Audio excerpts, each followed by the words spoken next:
Health authorities in the Hamas-ruled Gaza Strip said that an Israeli airstrike caused the blast, while Israel's military attributed it to a failed rocket launch by the Palestinian Islamic Jihad militant group.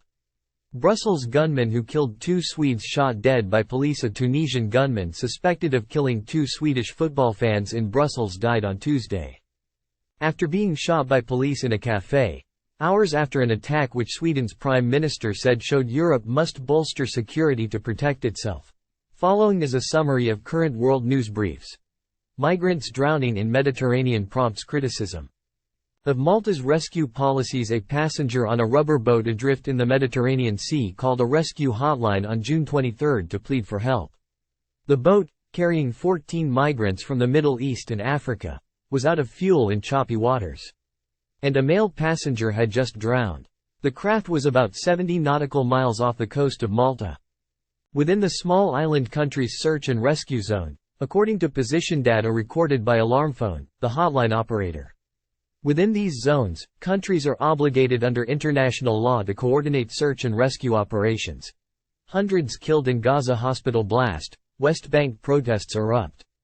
Time equals 400 ms. Greater than about 500 Palestinians were killed in a blast at a Gaza City hospital on Tuesday that Israeli and Palestinian officials blamed on each other and that ignited protests in the West Bank and around the Middle East.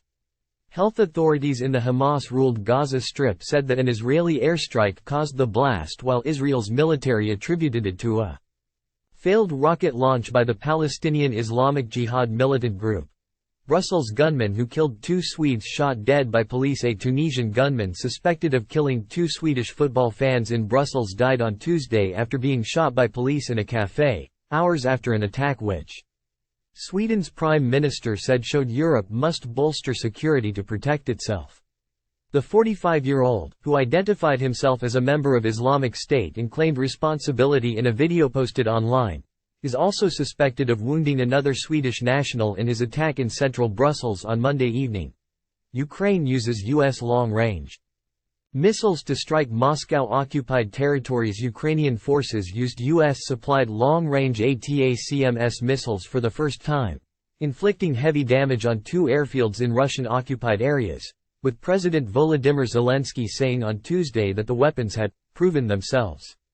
The Ukrainian military had issued reports throughout the day about successful, high-precision strikes on airfields near Luhansk in Ukraine's east and in Berdyansk in the south, on the Sea of Azov, both under Russian control. Gaza hospital strike upends Biden's high-stakes trip to Israel. U.S. President Joe Biden's already fraught trip to the Middle East was completely upended after hundreds of Palestinians were killed in a strike on a Gaza hospital on Tuesday. After the strike, Palestinian President Mahmoud Abbas quickly cancelled a planned meeting with Biden. Then Jordan's King Abdullah cancelled a summit that was supposed to bring Biden together with Egyptian and Palestinian leaders. Time equals 400 ms. Greater than analysis. Brussels attack underlines challenges for new EU migration pact. A deadly Islamist attack in Belgium by a rejected asylum seeker from Tunisia who earlier lived in Italy and Sweden has underlined security gaps and failed returns policies, which have spurred an EU push to overhaul its troubled migration system.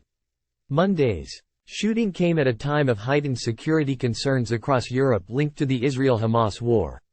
Whatever unfolds in Gaza war, Judgment Day looms for Netanyahu. One Israeli cabinet minister was barred from a hospital visitor's entrance. Another's bodyguards were drenched with coffee thrown by a bereaved man. A third had "traitor" and "imbecile" shouted at her as she came to comfort families evacuated during the horror. The shock October 7 massacre by Hamas gunmen has rallied Israelis to one another. But there is little love shown for a government being widely accused of dropping the country's guard and engulfing it in a Gaza war that is rattling the region. Time equals 400 ms. Greater than Security Council to vote Wednesday on Israel-Gaza conflict. The United Nations Security Council will now vote on Wednesday on a Brazilian-drafted resolution that calls for humanitarian pauses in the conflict between Israel and Palestinian militants Hamas to allow humanitarian aid access to the Gaza Strip. The Council is then expected to discuss, at the request of the United Arab Emirates and Russia, a Gaza hospital blast that killed hundreds of people on Tuesday, diplomats said.